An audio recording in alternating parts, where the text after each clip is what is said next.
welcome to the one and only episode of Explaining Ethics with Malachi and Katie. Hi guys, so my name is Katie, as previously stated, and I'm Malachi. and so today we're going to be talking to you guys about some foundational and core concepts within ethics. That's great. You want to get us started, Malachi? Okay. I think real quickly, we're going to touch on some things. We're going to broadly just kind of discuss what things are. And I kind of want to just have us go back and forth on our opinions on the matter and see what we can gauge, make it more of a discussion. So I want to start with utilitarianism, and more so the viewpoint on the greater good for the greatest amount of people, because I don't know necessarily, I understand the fundamental core concept of you want to do the most to benefit the most people, but ultimately I don't morally agree with that. Especially if it's something where, in the hypotheticals, we're given the trolley scenario. You have one person on the right, 5 people on the left. Who do you save? And I think usually within that example, it's this is your wife or your husband or your child, and these are 5 strangers. I know that for me personally, this is a very hard topic to, just fully grasp and be oh yeah, I can 100% view it as I will save these 5 strangers, as opposed to someone I have a foundational love for, And I think a lot of people would say they would lean into that and fully oh yeah, I buy into the utilitarianism mindset and belief, and I would do what's necessary to benefit society. But I don't think that's true. I don't think most people would. I don't think that's true either. I think it would definitely be very different if you were saying just one random person or 5 random people, but then when you bring in that added layer of oh well, it's someone who's really important to you, or someone you have this really deep connection with, I definitely think that complicates it. I know for myself, I mean, I don't know if saying this is wrong or not, dude, I would if it was my mom or something, I could not, I couldn't pick 5 random people, even though I understand that it's a greater quantity and it's a greater good. I couldn't do that. I could not pick 5 random people over my mom. And I know that's a very selfish thing to say, and that's probably a very, morally wrong thing to say, but for me, I honestly, I couldn't. I mean, yeah, I don't know. I don't think it's as wrong. I get it is wrong to say, but I don't think it's necessarily as wrong as other things, because if it was my mom or my brothers or somebody I genuinely care deeply about, I couldn't go through with it, Right. I think that would be something where ultimately I'd choose the 5 people to perish, and I would just kind of, learn to live with that, because I think even then, posing that question of the trolley scenario, even if it's a stranger, I think most people don't have the mental fortitude to handle having something like that weigh on their conscience, oh, I chose a life over a 5, or I chose 5 over 1. Right. I think that even makes it harder on most people, and I don't necessarily see utilitarianism finding its way being used in most of society. I understand that it does get used in probably spaces of the government in terms of No, I definitely think it's a very foundational concept for government, is maximizing the greater good, you know what I mean? And that's something I hear a lot for sure in politics, is oh well, we had to make this decision because it benefits more people, you know what I mean? I'll give you an example. Right now with the latest government shutdown, the Democrats decided to fold on this on the stance that they had before, because they were fighting with the Republicans. They were fighting over healthcare. They were fighting over things like this. And even though they were against what Republicans wanted, they ultimately decided to fold, because they realized that having more people were being affected by the government shutdown than were being affected by if this Medicaid policy, or I'm sorry, not Medicaid, if this certain insurance policy passed. And so I think that's definitely something they were saying, okay, yes, but it's more like a greater good type of scenario if they what's it called? If they gave up like on this one stance, because they were saying, okay, well, at least this way more people would have access to their EBT again, they'd have access to their insurance again, you know, all these government funded programs. So I definitely think that's a very, very, you know, common school of thought, especially in like American politics. Yeah, I think most of the I would hope most of the ethical basis is like, you know, falls within American politics. You know, I don't think I would hope that you know, it's, I mean, obviously you're more political than I am, you know more about it than I do. You know, I hope it's not just something where it's like, okay, well, we'll benefit this group of people as opposed to everyone else, you know? And I think, you know, you see it a lot today, and like, unfortunately in today's society, where it's like, okay, you do clearly see indications of like, okay, some people are benefiting from these certain legislations being passed opposed to everyone collectively in the U.S. being, you know, benefited. Right. And I think that low key like segues us into like another topic of like John Rawls and like justice for society, and what we were talking about earlier, and how, you know, he states basically how, you know, everyone's, you know, given these fundamental rights, and we have to uphold those fundamental rights, and as a society we cannot choose to, you know, infringe on or like, you know, take away rights from certain people or some people just to benefit a greater good. You know, I feel like this also tackles into that, because, you know, you see it also where like, okay, certain people will benefit and certain people will, or well, not even certain people, a lot of people will be negatively affected. And I think, you know, that's something where it's I don't know if we can cuss or not, but it's fucked up. You know, it's fucked up, and I would hope that within, you know, our politics in, you know, today's society, most of the, you know, moral and ethical grounds is there. Right.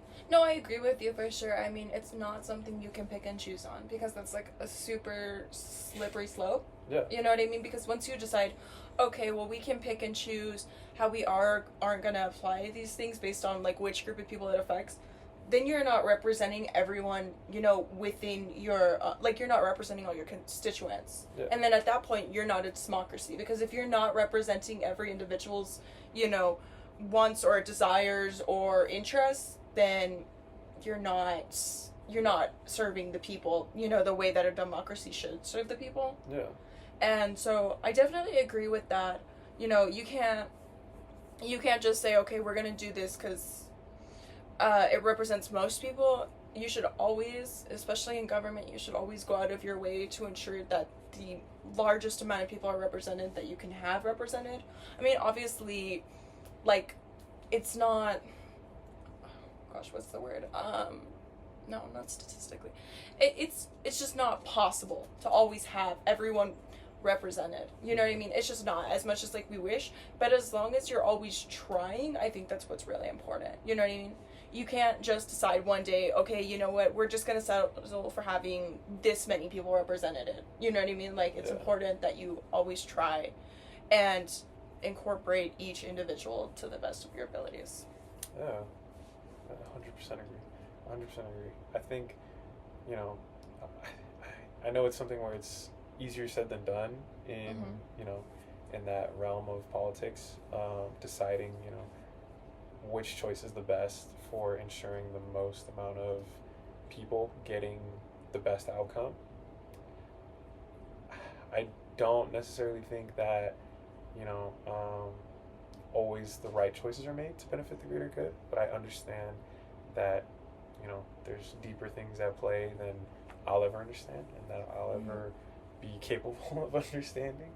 But yeah, and then I think, you know, it begs the question of like, are a lot of these questions, or like, are a lot of these things morally correct? Mm-hmm. You know? Yeah. I'm sorry. Dog is sneezing. She has really bad allergies. Okay, she's fine. Yeah, no, so I think a lot of our government is definitely based on utilitarianism, like we were saying, you know, what grants the most people utility? How are you helping the most amount of people at once? Versus virtue ethics, which is, you know, doing the right thing regardless of the consequences. I think that's a really, really interesting way of thinking, is like virtue ethics, you know what I mean?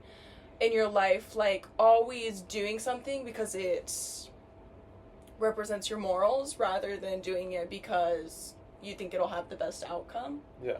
I think that honestly, out of like all of the types of ethics we studied, to me that is probably like, I think, the hardest to live your life by.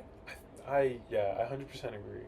I think, you know, that's something that's hard because one, a lot of people don't have strong moral foundations and aren't really, you know, capable of, you know, making the best decisions for them or for other people based on their morality and their moral, you know, standing, because they view it as 100% being like, okay, well, what will be the outcome if I do this or that? Or, you know, a lot of people are nowadays very like conscious on being judged by others or perceived by others, especially in like today's day and age where you have social media and constant phones, constant recording.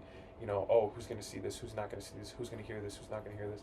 It's hard for a lot of people to make the best outcomes, even, you know, just in anything, because it's like, okay, you know, you see it all the time in, you know, whatever social media platform where it's like people will essentially like give their life away for views or for attention, and will do things that may not necessarily, like, if, you know, they agree with or not, is like morally good, but they know like, oh, this will get an outcome of like the most eyes on me, the most people on me, the most conversation around me, which I don't know, like that's so, I never thought like, when I was younger, I never thought like that would be a way like society would shift. You know, I think when you're younger, you have that like naive innocence of like, oh yeah, like do the right thing for, you know, the right reasons. And now it's more so of like, what's gonna benefit me, you know? Right, yeah. I think like we've definitely in recent years, especially with the rise of social media, have like really fixated on like shock value, you know. And I'm not denying that this has always existed, but I think social media has like exemplified it enormously. And so now you see all these people and all these creators doing things, you know, solely for their own benefits, you know, acting you know, egotistical and like with ethical egoism by just doing things because it benefits them, not because not because it's right, not because it's beneficial. They're just doing it because, oh well, I know this, like you were saying, this can make me the most amount of money, this can get me the most amount of views. And I think it's especially a problem because you know, when it comes to social media and like how the algorithm boosts things, you know, I've always heard, you know, people don't want good news. Good news doesn't sell, right? Bad news sells. Bad things sell. You know, shocking things sell. Controversial things sell. You know what I mean? Not good things. Not pure things. You know, things like of that nature. Like, no, you know what I mean? Like, if you post a video being like, I got hired, yay, it's not going to get as many views as you would if you posted a video saying like, oh, I fought this girl at the club and I called her a slur. You know what I mean? Because people want shock. People want sensationalism, you know, and that's been so exacerbated by social media. And so I definitely think a lot of people are starting to lead towards like ethical egoism because they're starting to value, you know, I'm not saying that these are bad people, because I don't think you can condemn an entire group of people. You can't make generalizations like that. But these are definitely people who value, or who put their, put themselves first, what affects them first over others. You know what I mean? Like other people are second thought. You know what I think actually is like a really good example? Like when you see like these like Twitch streamers and stuff, when they go out in public and like they're messing with people, you know what I mean? Oh yeah, 100%. Yeah, like they're doing that not because they think it's right, they're doing it because they know it's going to get them views, and they're not thinking about the way that their actions are affecting the other person. You know what I mean? Like the people that they are like, you know, teasing or making fun of or laughing at. Yeah. You know what I mean? Like borderline harassing exactly. for the sake of views. Yeah. Exactly. And then it poses like a question of like, you know, the intentions behind your actions and like are, you know, because there's also the opposite end of the spectrum where you have people like Mr. Beast who like do all these like, oh, I gave this to a group of orphans, or I did this for this like community in Africa, or this or that, and he's doing all these, you know, objectively really good things and giving to society and contributing very positively to society. But then it poses the questions of like, what were the intentions behind those things? And I guess you ask yourself the question also of like, does the intentions matter if it's benefiting society and benefiting these people? Because it's something where it's like, okay, there's thousands of people, you know, who go out and do these things and benefit other people who are like silent donators, or people who simply contribute in other ways, who do it purely just out of the kindness of their hearts or their moral values, as opposed to like, I'm gonna record this and then we're gonna upload it to whatever platform, and that will generate revenue and, you know, all these things, you know. And I don't know, it's an interesting time and like space we're in currently, especially like because this is just so new. This is just so unheard of. Yeah, it's so unprecedented. It's, you know, I'm telling you, like, I never would have thought when I was growing up this would be the shift in culture, in like media and culture and pop culture. I get that. I think Mr. Beast actually is a really great example, because you can make the argument like, oh, well, like if he wanted to do these good things, like, you know, he wouldn't film them or he wouldn't post them. Yeah. But you can also say, okay, well, if he didn't post them, he wouldn't be able to generate the revenue that he has, he has, and be able to have such an enormous impact on other people. You know what I mean? Because if you're not, okay, like in his example, right, he makes all his money from these videos. So he's able to donate and help people on such a large scale because he makes these videos and because he films them. But then you're saying, okay, well, is it exploitive? Expletive or exploitation? Yeah, is he exploiting these people? You know what I mean? By like posting them for money and for views. But then at the same time, if he's not, you know, exploiting them, if that's the argument you want to make, he wouldn't be able to help as many people as he does. Yeah. So it makes you wonder, you know, like, is he taking advantage of them or is he helping them? Is it a mix of both? I think, yeah, that's definitely a very, very, like, confusing, a very gray area to me personally, because I do understand what people mean when they say, like, you know, if he wanted to do something good, he shouldn't film it all the time. I get that.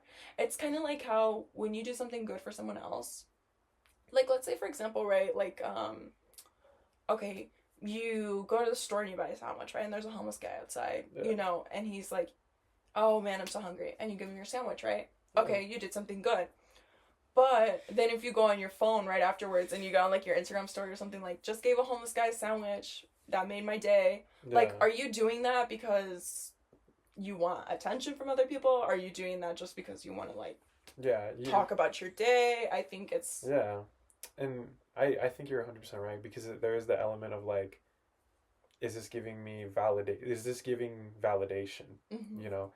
Am I validating myself by, like, posting these good things that I'm doing, or, you know, whatever it may be, X, Y, and Z? You know, am I showing the world, oh, I'm a good guy, I'm a good person, when it's really like a facade, it's an act. It's a thing of like, you're doing this because people are watching, and you're doing this because you want people to watch, and not necessarily out of like an aspect of like, oh, I sat down, had a conversation with a homeless man, gave him half my sandwich, and went on with my day. It could just be that. And I think that's something where, for most people, back in the day, I think would give them the internal validation and satisfaction of like, okay, I'm a good person. Like, that's cool. But now I think it's more so like through social media, like the moral foundation's kind of skewed and lost. Right. And it's like, okay, well, you're not actually a good person unless you do this and like tell everybody about it. Right. You know? Right, and it's kind of, it's a weird game to play. It's a weird thing to be caught up in. No, I get that. Something. Oh, sorry, hold on, the screen turned off. Something like for me, or like my mom always told me growing up, I feel like it's very instinctual for like, okay, like let's say you open the door for someone, right? Like a stranger, and they don't say thank you. It's instinctual to get offended. Be like, what? Like, I'm doing something nice for you. Like, you should say thank you back.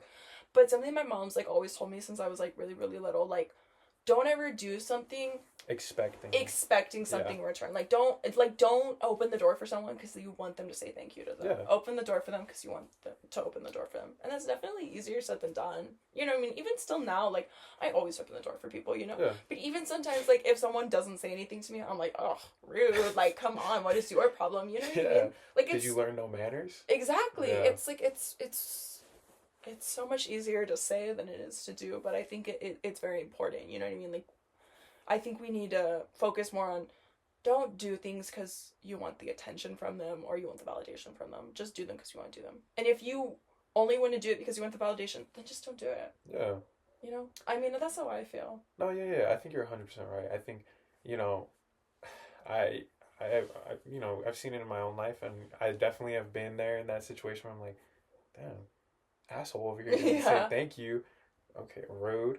And I'm like, why am I even thinking about it? Why am I even fixating on the fact that this... Why do I even care? Yeah, this complete stranger who I'm never going to see again, you know, said thank you or whatever.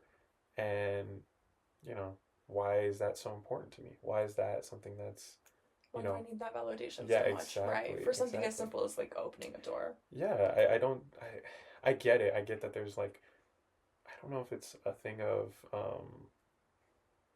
I don't even know what you would call it. I don't know if there's something within us, like, as, you know, people that fixates on wanting this and wanting the recognition or the, like, validation, and it makes us feel, like, you know, good about ourselves or good about others or what we're doing in life. But I've definitely been there. I've definitely been in that situation of like, damn, bro, like, am I doing the right things? Am I doing good things? And then you get that little taste of validation. You're like, all right, I'm a good person. I'm okay. I'm not a bad person, you know. And I think now, you know, it's something where it's amplified times 100. You know, just having the aspects of like a recording or like somebody sees you and you see it, like even like on FitFam. You know, these people go out, do acts of kindness, and FitFam posts them, and it's like, oh my God, look at what these amazing people are doing. It's like, oh, okay, cool. Like, they're good people. They're a good person. Right. You know what I mean? And I think that is something where like other people see that and they're like, oh, bro, I should do that, and they'll post me on FitFam too, or they'll, you know what I mean? So it's you're doing these things for convoluted. Yeah, exactly, convoluted. Your morals are convoluted, and you're doing it for all the wrong reasons. You know, and I think another thing too is like, you know, unfortunately, like there's a lot of people who, or at least like when I was growing up, I knew a lot of people who didn't have the base for a good moral foundation because it's like no one was teaching us morals. You know, it's not something where necessarily, you know, you're taught ethics or morality in school and you're expected to, you know, learn how to be a good person. It's something where you kind of just got to live life and figure it out on your own, how to be a good person and what your morals are. You know what I mean? And I think that's something where, you know, I can see that being lost in later generations, especially if people, you know, turn to things like raising their kid through a tablet or something like that, where it's like, okay, now there's no moral foundation. Now it's just completely whatever, whatever. Right. You know, and that's, again, like kind of scary. It's like, I don't know. It makes me think a lot. It makes me think of like, how will morality look in 20 years from now? You know? Exactly. Yeah, it is really scary. I get where you're coming from, that like not everybody is lucky to have like that home foundation, you know, where they learn these, you know, like where they form their own morals and, you know, what we consider, you know, like right and ethical. Because like I'll give you an example. There was like a guy I dated in the past, right? And he would never open the door for me. He would never what's it called? He would never open the door. He would never pull out my chair. He would never, like, you know, all these things that are like, you know, we have these like societal expectations that like a guy should do for a girl. You know what I mean? Like, while they're not like necessarily like morally right or wrong, because when you think Yeah. about it, it's not morally right or wrong to not open the door for someone, you know what I mean? But it's like an ethical thing, at least we have like here in America, you know what I mean? Like Yeah. something that's expected of guys and girls. And I remember it used to always upset me. I used to always feel really disrespected, you know, when he wouldn't do these things for me. But then it's like when you go to their home, or like when you observe how their family acts, and then you see, oh, well, their mom and their dad don't do this, or you know what I Yeah. mean? Like this is different for them, or maybe they don't have a dad or something like this. Yeah. You know, Yeah. it kind of changes the way you think about it, because you're like, oh wow, like I'm expecting these things of someone who is never even this isn't a norm in their life. You know Yeah. what I mean? Something that I consider very, very normal is not normal to someone else at all. You know what I mean? These are things like you don't think about it, or at least I don't think about it, you know what I mean? Because that, like, for example, that's how my dad's always treated my mom, right? You know what I mean? He always opens the door for her. He always puts her on the other side of the sidewalk away from the street. You know what I Yeah. mean? Yeah. That's something very normal. And that's not something I think of as needing to be taught, but Yeah. it is something that needs to be taught. And it can be easy to forget that. And I think Yeah. it's very easy to judge people sometimes, because I'm like, why don't you do this, this, and this? And then I remember these aren't intrinsic things. These are Yeah. just not something you're born with. This is not something everybody observes, you know, in their homes or in their upbringing. So it's like, at least for me, sometimes I really forget that, honestly, that like some people are raised so differently. And so sometimes I want to judge, and sometimes I do judge. But I kind of have to like take a second back and take a step back and be like, wait, like just because this is normal for me doesn't mean this is normal for someone else. You Yeah. know? I mean, yeah, I 100% get that. Growing up, saw a lot of people who were like that, like how you said with your parents and your father being very much a gentleman to your mother. I grew up with people who were not the nicest of people, or not respectful in that way, or not taught these moral foundations. And it was something where I did judge initially, and Mm-hmm. then, it comes down to taking the time to understand people and understand their point of view, and realizing that like these people that I was judging harshly did grow up without a father, or did grow up in a situation where it's like these things were never taught. Mm-hmm. This is not the norm. And it's like you're more or less, I guess, a victim of circumstance, in that, okay, you know, what I view as normal, what you view as normal, is something completely foreign to them. Right. And, you know, it's a crazy thing to think of. And then even then, you have some people who are like great, come from great homes, great families, but their morals are more, you know, different, and just more aligned to, you know, I guess what we were talking about before. And their morals are more valued towards what's going to benefit me, or what's Mm-hmm. best for I. And that's something too where I guess, you know it takes a minute to understand the person. But I don't know, it's something where I didn't necessarily think it would have to be taught.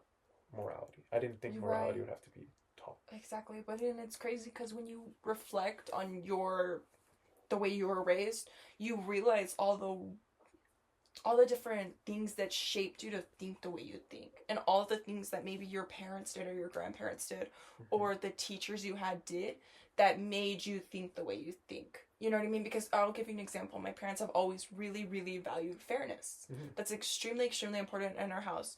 My parents don't, because it's just me and my sister, but my parents don't have a favorite child. My parents don't treat us any differently. I know for, like for some people that's Yeah. not the case. Yeah. But fairness has always been super, super important in my home. You know what I mean? So like, oh, like even like this is kind of a mundane example, but like for Christmas, me and my sister always get the same amount of gifts. Okay. And my parents always spend the same amount. So we'll always both get like, for example, like 5 things each, right? Okay. And they'll both spend the same amount each, because they don't think it's fair for one or the other to get more or less. And it's not because me and my sister are going to argue. I mean, obviously, we're adults. Yeah. We're not going to be like, oh my god, you spent $10 extra on her that you didn't spend on me, right?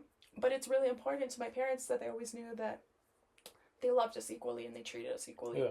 And I think because of that, I've grown up as someone who I really do value fairness, and I really do value like equality amongst people. So like for me, that's such a foundation. And it's not even one I realized that was laid by my parents, you know what I mean, until I really reflect on it. Or at least like growing up, I didn't realize my parents laid that. I just thought it was something I thought. Yeah. But it's crazy, you think about it and you're like, no, I think that because they always emphasized it in all these different ways. you know? And it's crazy to really reflect on that and realize, like, this is where my morals come from, you know, because I'm not, my mother's religious, right, and my father is, but I'm not religious personally. So you can't really say that, like, oh, my morals are based, you know, on religion or anything like that. So when I really do take a step back and think about it, I realize it's just all the ways that my parents, you know, through my upbringing have, like, implemented these things, like, okay, you know, it's wrong to lie because of this, this, and this, or like I was saying about the fairness example, or all these things. And it's crazy to think of how much of an advantage that kind of puts you at without even realizing it. It's not even something that, like, when you think of all the things you're thankful for, like, yes, I'm thankful for my parents because, you know, I love them and they love me, but it's not even something, like, you consider off the bat, you know what I mean? Like, I'm thankful for the fact that my parents have a moral compass and have instilled in me good values, you know? It's not even something you think of. It's not second thought, it's just who you are, and it's you know, something that has been built into you to be a part of your, you know, your ethics in daily life, you know what I mean? And you know how you go about living your life and viewing situations and thinking of, like, oh, okay, let me do, you know, things as fairly as I can, or do things as, you know, I see fit, because that's what you were instilled, that's the way you were brought up, you know. And I think that's great. I think, you know, I definitely am someone who's on the opposite side of the spectrum, where it's like, you know, my family or my mother will make it very clear who her favorite child is. You know what I mean? And I'm like, oh, okay. You know, so then it also becomes a thing of, like, oh, like, do you do certain things, you know, in your, you know, day-to-day life to try and get brownie points with people, or get, you know, try and have yourself be viewed in a higher standing. And it's insane, because I think for the most part I would like to hope that I'm, you know, in my day-to-day life, I am a morally good person, and I do the best I can to be a morally good person, you know.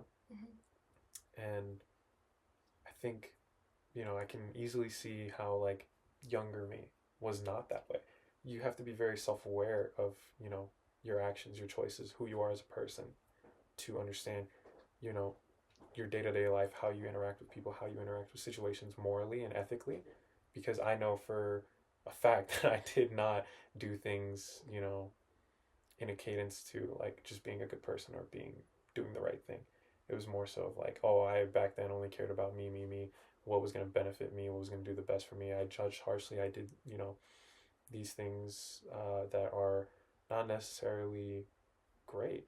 And looking back on that, like, now I'm, you know, aware enough to know, like, oh, well, I want to be a better person. I want to be, you know, a person that leads by example, or leads by just doing the right thing in general, regardless of who's watching, because it just makes me feel better about myself, and it doesn't have anything to do with other people, which I know is harder for other people. You know? Right. Yeah. No, and I get you. I definitely understand where you're coming from. I do. It's very complicated. Yeah. Well, on that note, I think we've concluded our episode of Explaining Ethics with Malachi and Katie. Yeah. So that wraps it up. Okay. Bye, guys.